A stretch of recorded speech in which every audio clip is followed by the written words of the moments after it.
if you can't imagine yourself being happy doing something else, most probably you're just like, you're doomed. And for me with acting, it's just that it makes me feel alive. I spent a long time doing jobs I hated.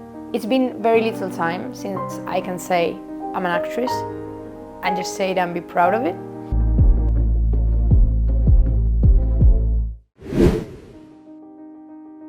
Well, I'm an actress. I wanted to be an actress since I was 10 years old. That was the first time I said, I said literally, I want to go to Hollywood and I want to become an actress. And that was me in Argentina when I was 10.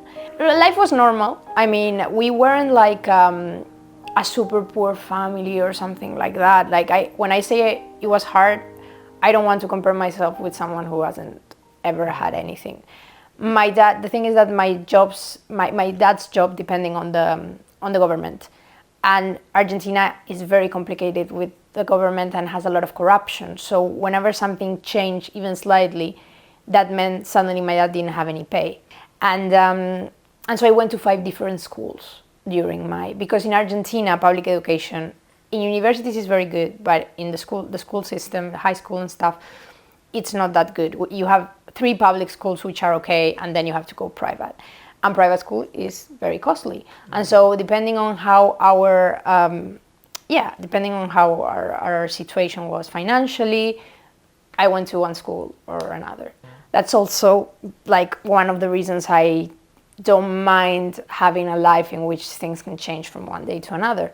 And then we came to Spain, and we came to Spain as migrants, but with hardship, not like with a job or anything. I was a teenager when that happened. And so I started studying, and I studied communications because I thought, I need a job. It appealed me to think, I'll be a journalist. Before starting communications, I also started business administration because my dad was like, you should have a degree in which you will always have a job, which doesn't work anyway in the times we live in, at least not in Spain. So I did these degrees and I finished them, and I realized that there was not going to be a job for me here. We were in the middle of the financial crisis of 2007, and so I decided to move to London to work as a journalist, to try to find a job as a journalist. I found work as a journalist actually in a German company, and I was working there, and then something happened which completely changed my overview, which was that I had a very good relationship with my boss. His name was Kerim Okten. He was Turkish, and he was the head photographer of the London office. And he was 41 years old, and he was sent to Turkey to cover, I can't remember, he had to cover some stuff. And he was driving his motorcycle. And he died instantly, hit by a lightning, 41 years old. And for me, that was like, I couldn't believe it. I felt a lot of pain because he was like my mentor, I was 20 something, he could have been my dad. This was in April, and I was like, no. In May, I came to Spain, and I quit my job. I took a trip to Berlin, actually, and when I came back, I packed everything, came to Madrid. This was in 2014, and decided to study in drama school. I've already tried the adult, super safe life, and it doesn't work for me because tomorrow something can happen. And so that's how I started on this path, and now I am, even if it has been rocky because the actor life is not like straightforward thing, Normally, the normal thing is not to have work, and then one day you're like, they booked me for this super small part, but I'm just gonna be super committed and maybe someone will see me, etc. And it's rocky, but at the same time, it's what makes me very happy. It's a process. especially when you're not successful at the beginning. People tend to think, oh yeah, I'm going to study and then I'm going to just find work and then I'm going to be successful, which is another question, how do we define success? But people tend to think, when I'm an actress, oh, where have I seen you at?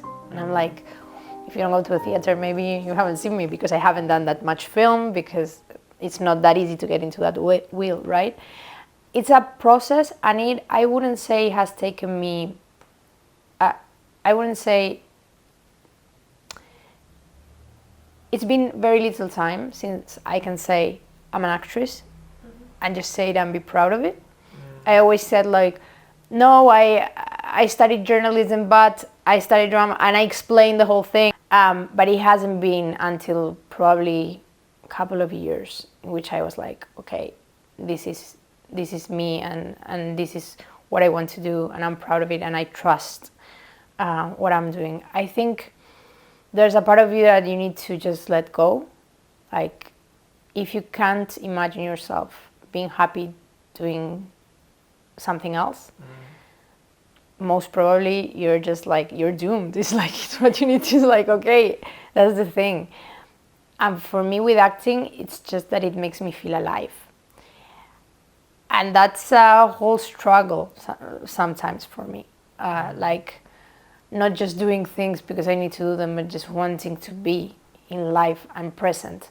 And it makes me so present, and it makes me feel so alive that I cannot quit it, because it's part of who I am, and I would be taking away life from me.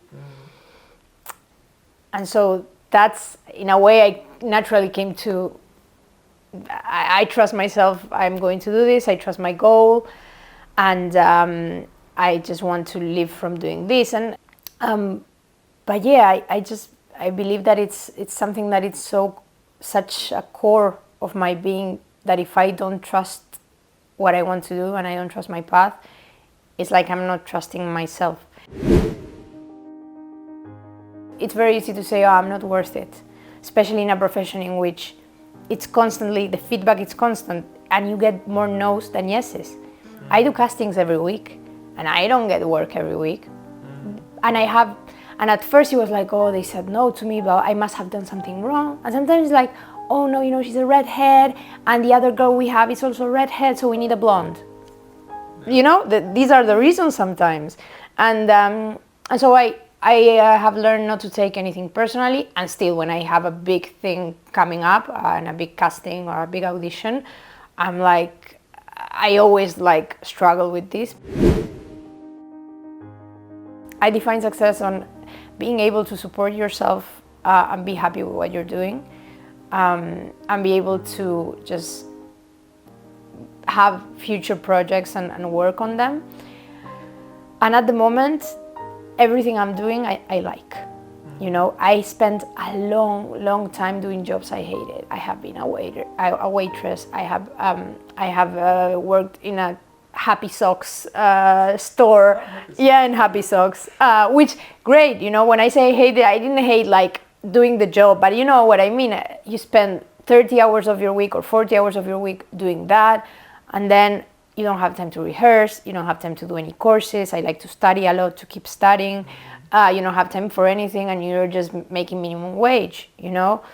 I've worked as a mortgage analyst. Okay, it's a weird job. Yeah, I know. I studied business administration, so I get some jobs sometimes when in the past when I needed cash, it was like, just go do this. You have the degree, and so they trust that you can do it, and that you just do it.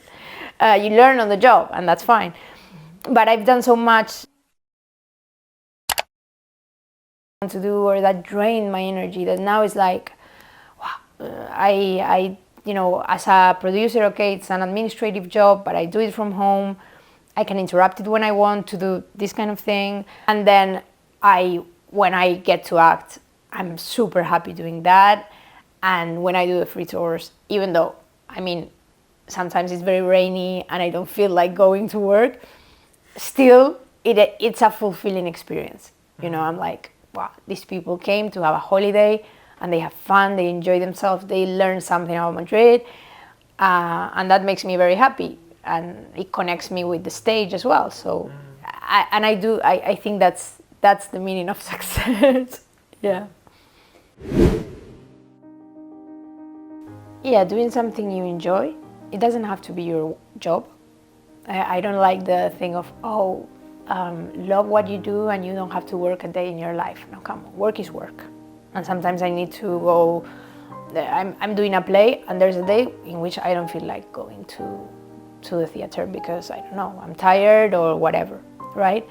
But doing something that fulfills you, being healthy, which means taking care of yourself as much as you can. Mental health is the most important thing for me, and I think it should be for everyone. Like, if we all went to therapy, the world would be a better place, because I feel like we are living in a very difficult moment right now, and some of it can be explained by there's this man up there with all this power that have not taken care of their issues, you know? And so I believe, like, yeah, being healthy, doing what you love, and having time. Time is super important. Like, because if you are just doing stuff all the time, it's very hard to have a good life. I don't think a good life is necessarily being successful in Hollywood, as my 10-year-old was like very wishing. I wish to have that, of course. I'm not saying no to that, but no way. But if I don't get there and I get here, but I've lived my life acting, I'm happy with that, you know, and I feel like I've had a good life. I would say if you have time, just make the most of it. But maybe this sounds like a phrase you could put on a mug. If you watched the video until now, this is your sign to subscribe. And if you have any more questions or a completely opposing opinion, write it down in the comments below. Thanks for watching and see you next week.